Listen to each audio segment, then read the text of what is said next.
Hari Om. Shri Gurubhyo Namah. Om Namo Bhagavate Vasudevaya.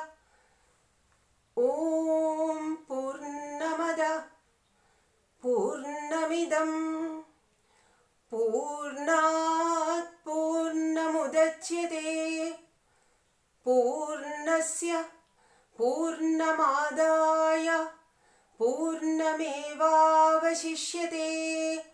Om Shanti Shanti Shanti. Pranamam to all blessed souls. We have been trying to look into the meaning of the first mantra of Isavasyopanishad. Isavasyamidam sarvam yatkincha jagatyam jagat tena tyaktena bhunjidha maghrita kasya svidhanam. We have to understand that the rishis are telling us. We have to understand that the whole universe is enveloped by God. And everything that is in this universe, the universe is always in a state of flux. Everything in this universe is in a state of motion. Everything that is available here in this universe, everything is immersed in God. It is permeated by God and it is enwrapped by God. When we entertain that attitude, we do understand that there's no point in saying that this wealth is his, this wealth is mine, this wealth is theirs. There's no point in craving for that. And when we do that, when we approach the universe with this attitude, then we will be able to protect ourselves. The Rishi is exhorting us to protect ourselves, our birth, our life, our soul, the individual soul. Protect it by adopting this attitude. And now we have to understand also that the Upanishads are couched in esoteric language. The Sanskrit used there, people do tell us that the Vedic Sanskrit is very much different from the Laukika Sanskrit. And so, in understanding the meaning of the words, we may have some difficulty or we may have some confusion. Also, even when we understand the meaning of the words, understanding the sense that is sought to be conveyed by the Rishi, that could be slightly, we may have to exercise ourselves a bit to understand that. Now, we always depend upon what our acharyas have been telling us. And in certain cases, the acharyas themselves differ in the interpretations. For example, if you take the first line of the first mantra, Isavasyamidam sarvam. Isha Vasya. Sri Shankaracharya tells us that by Vasyam, here it means that the universe is enwrapped by God. But an Acharya like Sri Aurobindo Ghosh says that by Vasyam, we have to take it as Avasyam, God has his abode in the entire universe. Different, and when you listen to that, at first we may feel that there is a difference between that. But then, ultimately, for people like us, the meaning is the same. It is nice to know the different interpretations given by different acharyas. It would be nice to know what all that had been said by them. But we should not be confused in the meaning. Sometimes we feel that it would also be enough to know just one interpretation. What matters is that the interpretation should not be a travesty of the principles laid down, sought to be laid down in the Upanishad. In our modern lives, we do say the courts of law very often say that the governments can give different rules. They can enact different things according to the circumstances. Rules and regulations may differ. It could differ from situation to situation depending upon the demands of the situation. But then whatever we do, the acts have to be in consonance with the constitutional principles. You can't go beyond that. Similarly, all of us, as well-meaning people, all of us do know what exactly is the spirit sought to be conveyed by the rishis. We have a general idea, though we may not be having the details of the specifics, but then we do understand that on the whole, as well-meaning people, we have a general understanding of the spirit. As long as we are able to take these interpretations and say that these are compatible with that general spirit, no harm, whether we know only one interpretation or several interpretations, no harm.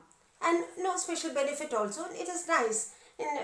From the point of view of scholarship, it is nice to know. But then otherwise, even with one single interpretation, we will be able to reach the goal. In the first mantra, very often when I say shloka with reference to Upanishads, it should be taken as mantra. Sometimes by force of habit, I refer to those verses as shlokas. What I mean is mantras. So even when I make a slip, please do be indulgent enough to pardon me and then take it as mantra.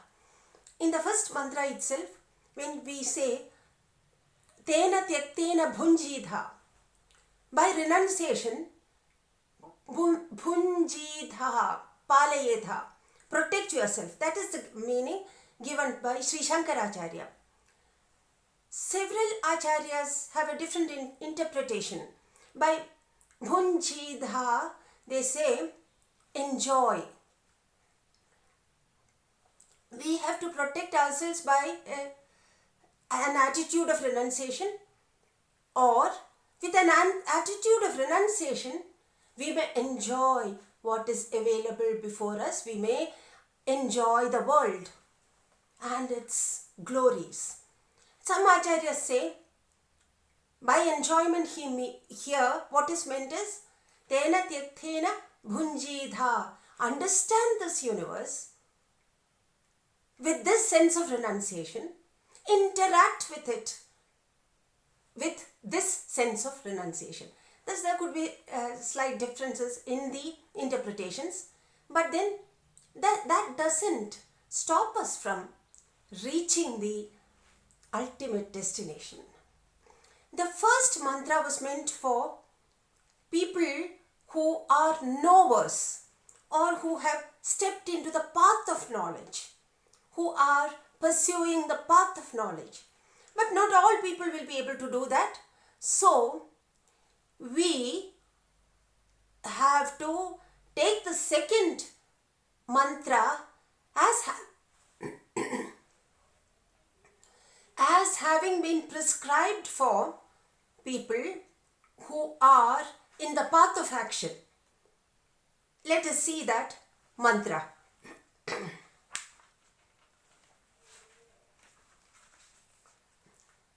Mantra 2.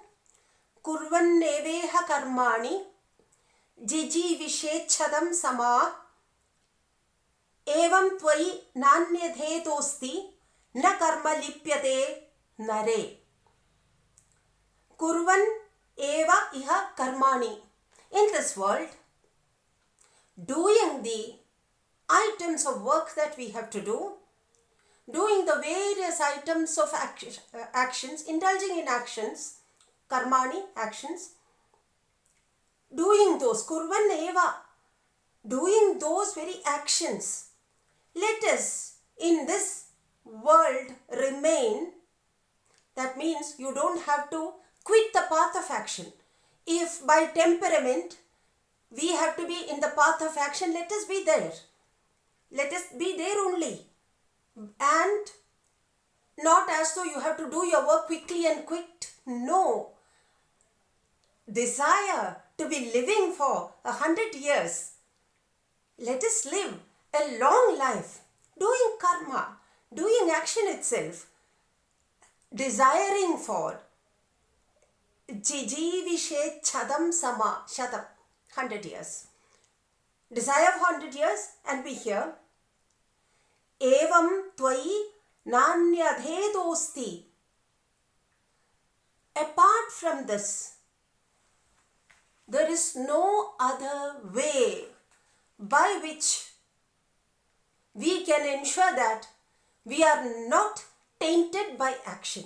While doing action, do it by all means. Invest yourself in that. Do it sincerely. But then don't entertain the unwanted trammels of desires associated with that. I should do this, and then through that I should be able to earn money, earn reputation, earn goodwill, and people should praise us. We should be the beneficiaries of this action. We have to be result oriented, no doubt. We can act sincerely in a result oriented manner, but then don't try to reap the results for yourself in a selfish manner. This is what the Rishi tells us. And without this, there is no way you can ensure that the karma doesn't taint you, pollute you.